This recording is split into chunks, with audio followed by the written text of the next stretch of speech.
There are some stories that change who you are for the rest of your life.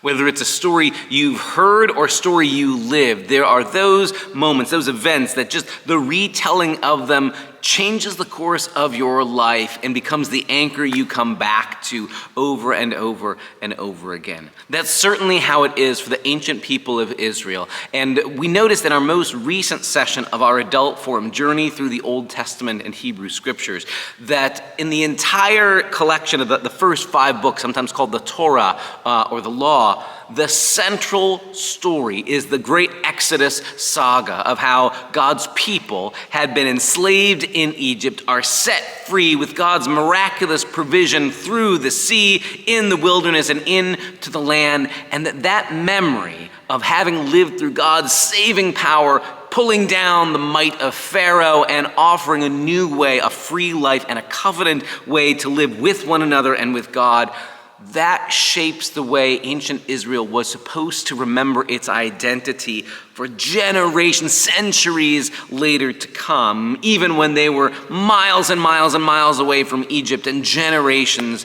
had passed. This is the story, the central story in the entire saga that is the Torah. In a way that, to borrow some pop culture references, you could say the whole Star Wars saga really revolves on blowing up the Death Star. Everything is sort of how do we get to that and how do we get to the other side of that? Or in The Lord of the Rings, it's the central defining narrative of Frodo actually getting the ring to destroy it in the fires of Mount Doom. Lots of other stuff in that book, but all of it around this central journey. You could say the Exodus is the story in the Torah that affects everything else. There's a couple of high points, important moments in that whole narrative itself, in the plot itself, right? First, Joseph and the rest of Jacob's descendants had been welcomed into Egypt when there had been a famine, and everybody remembered how great, helpful Joseph was. They're given temporary protected status. They're allowed to live there as immigrants in the land of Greater Egypt and the land of Goshen until a new Pharaoh comes along who's afraid of them, who sees them as a threat and is worried there's going to get too many of them and that those Egyptians will be replaced by these Hebrews, and so he decides to enslave or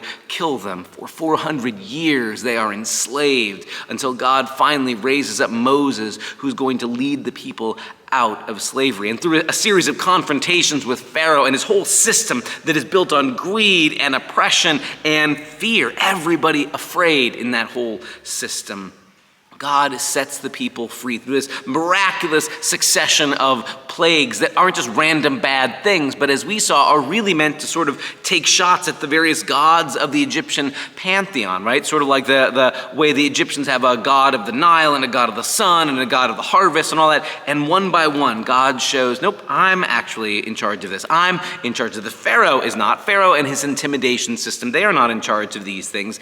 God is, Yahweh is. So this becomes this beginning confrontation, the showdown between Yahweh and Pharaoh and his domination system in Egypt.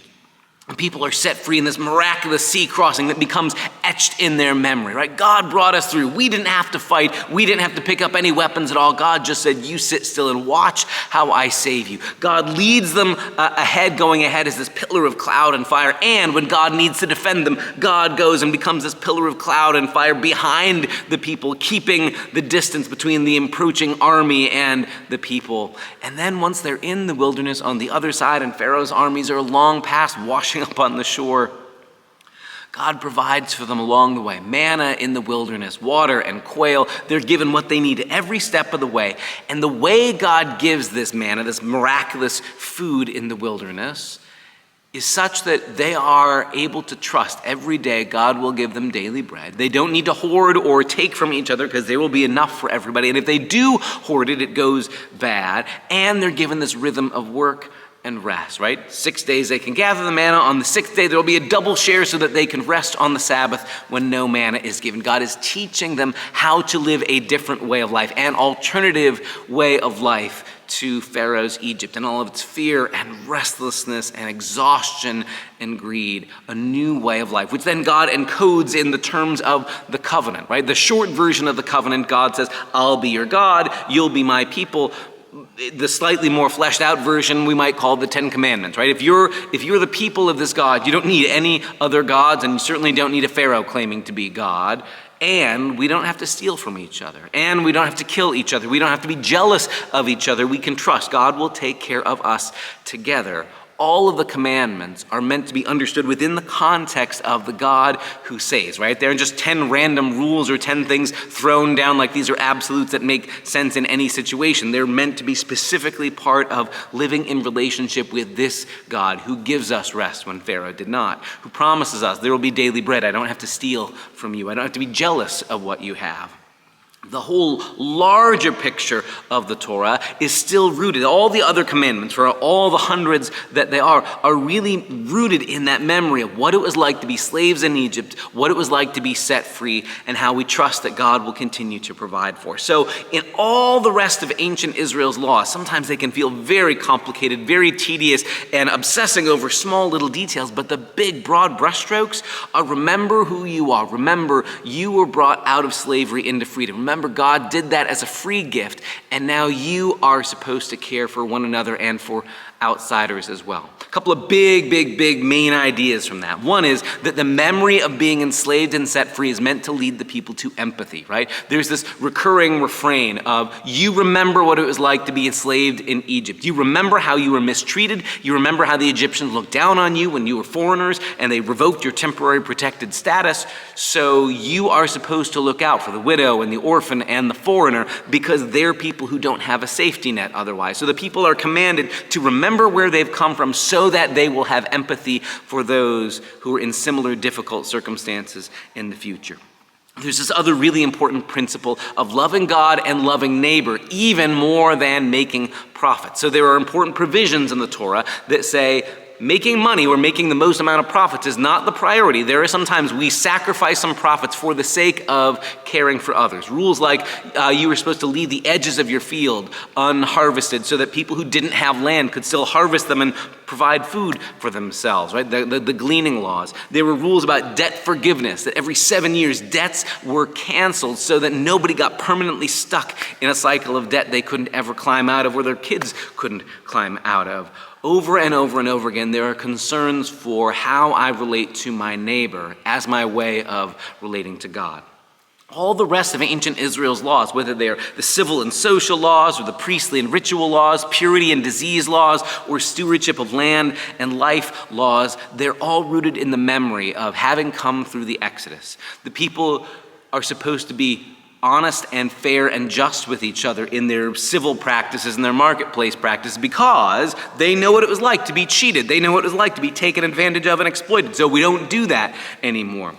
There are limits on how much you can retaliate because we're not going to become this endless cycle of violence. All of that is rooted in the memory of here's where we've come from. Even the festivals and the priestly rituals, most of those ancient festivals of ancient Israel are meant to reenact and retell stories from the Exodus narrative. We tell the Passover story to remember about the contest of plagues with Pharaoh and being brought through the sea. We remember the story of the festival of booths and tabernacles, so we remember the giving of the law over and over again. Even the ancient festivals and the religious practices are not about how do we impress God, but how do we remember and how does God put us back together again to remember who and whose we are.